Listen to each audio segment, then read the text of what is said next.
you can see that it's like the brain is just simply coasting home. 30% of development takes place outside. And that 30% is still very important. And that is to take us to the aspects of what each of these nutrients contributes to brain development. The brain needs protein because the DNA and RNA synthesis require protein. The brain also needs protein because neurotransmitter production, particularly the synaptic efficacy, require protein.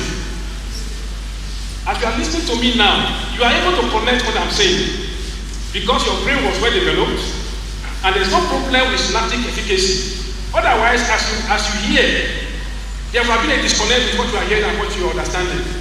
And that is what this is talking about. Then growth factor synthesis are also involved. Structural proteins are involved. And all this help for the development of the mature brain. But if you have iterant growth restriction, in other words, the child in the womb is not properly developed. There's a reduced weight, there's a reduced size, then you have poor developmental outcome, which will include verbal outcome. The way the person will speak will be affected. Speech will become faulty. Visual recognition and memory will be affected. And what is more, about 6.8 point IQ deficit.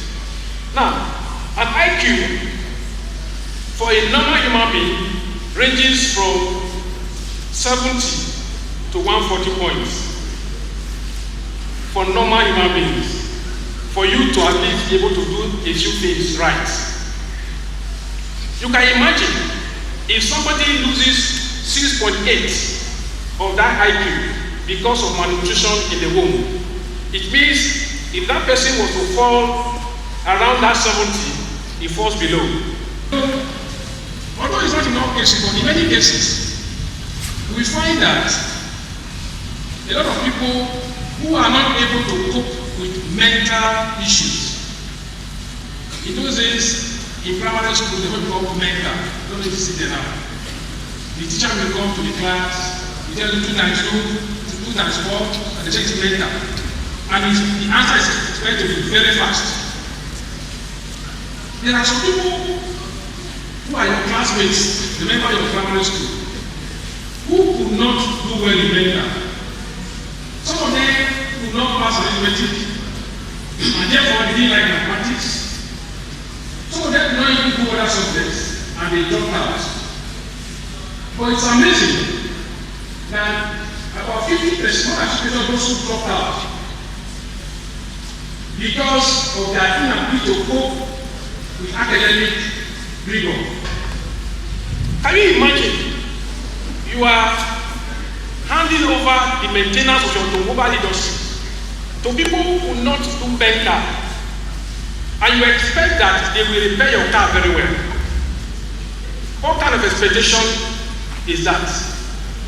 That is why today the civilized world has gone beyond trial and error. They now use laptop to find out the faults in the automobile. So any nation that decides to commit their automobile industry maintenance to people who can barely spell their names, then you will expect that you cannot get the best in the maintenance of those automobiles. Some of them are your house helps, and each time they break your glasses, and you heap curses upon them, and you think it's their fault. They are not able to comprehend, to understand the value of what they are holding. So today, I want you to know, if you have some people in your house, all they need from you is sympathy, not condemnation. Because they are mentally incapable to do that job you want them to do for you.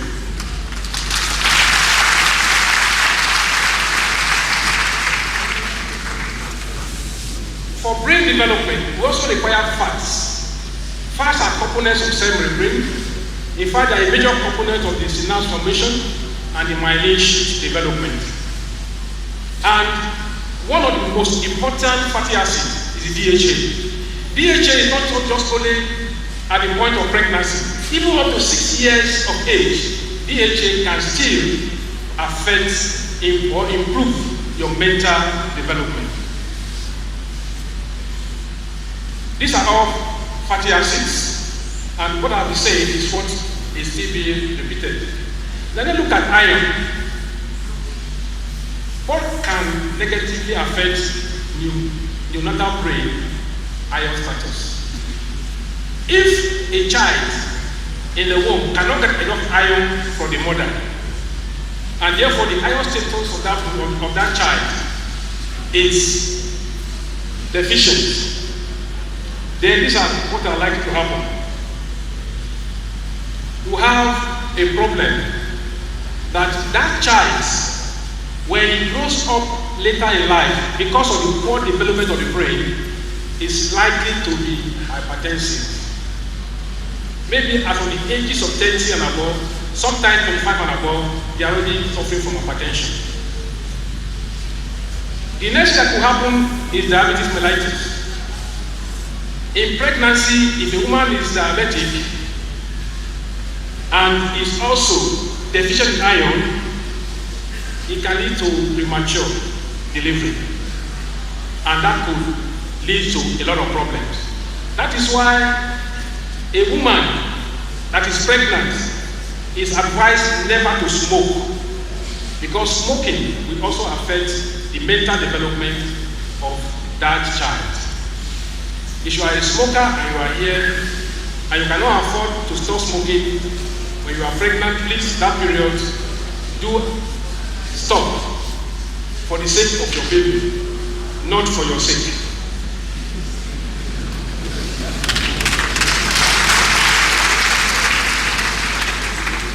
Iron deficiency is school-age children. This is a very common thing. Like I said at the beginning, we decided to study some of these life cycle events. And one of the studies we carried out in Abia State, we took up a rural school. And ordinarily, when we talk to the school, the children were playing around, they appear healthy. There is no physical sign that they are sick. But when we took their blood samples to look at their iron status, it was amazing that up to 82% of those children that appear healthy were anemic. And on top of that, 77.8% were iron deficient. Now, when there is iron deficiency in a child, those of you who are teachers, you will experience anything.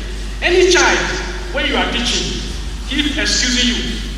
Excuse me, ma, I want to use myself. If you go out and come back, after about time, excuse me, ma, I want to use myself. You know that that child is suffering from either iron deficiency or iodine deficiency. The reason is that iron deficiency leads to listlessness. They are not able to stay in one place. They are very restless, and they cannot comprehend what the teacher is saying. That is why in the wisdom of mission education, they decide to put mathematics as the first subject in the morning, believing that everybody will have breakfast. But they don't know that many children come without breakfast, either because of poverty or because of other factors. So it was an eye-opener for us to find that these children, which ordinarily appear healthy, were as deficient. And we also found out what would be the confounding factors. We also found that of all of them, 93% of them were also suffering from malaria and worm infestation. And you know, when a child infested with worm, the worm will be sucking the nutrients that the child is eating. So it's just like as a woman is pregnant and is feeding the baby, that child is pregnant for worms and is feeding the worms. And that's why up to 42% of those children were also suffering from worm infestation. And that we now went ahead and see. Let us see if we can eliminate malaria, eliminate worm infestation, and find out the impact. And we found that the iron deficiency and anemia reduced from 77.8 down to 56%, which means those worm infestation and malaria actually contributed to the high prevalence of anemia in that community. Looking at the pregnant women. Because we know that, like I said all this while, that if a woman who is pregnant is iron deficient, is likely not be able to transmit iron to the child. So we took our study to 1 year and found out that about 19% of the pregnant women were deficient, were anemic, and that 74% of them were in their third trimester. So we found that apart from just their anemic, they were also iron deficient, judging from their serum ferritin level. And we know that national statistics says that about 28% of women in Nigeria of reproductive age are iron deficient. It means, therefore, that we are bringing children from these pregnancies that will not be able to fulfill their full potential in life. And that is why I'm telling us here that there's any pregnant woman here, and there are people who intend to become pregnant in future. You must take care of the nutrition of that woman. And when they give you those iron tablets, as recommended during antenatal clinic, please take them. Our study in Imo State showed that many pregnant women, they don't take those tablets. When they are given, they just carry them to their home. They never take them. They say because of the odor of the iron tablets, and they just keep them away. When we discovered that, we now devised a means of encouraging them. And I want to tell you now, if you have that problem, when you want to eat your eba or your badeniam, open it up, put the tablet inside, and use it with your egusi soup and swallow. When it gets there, the iron will come out.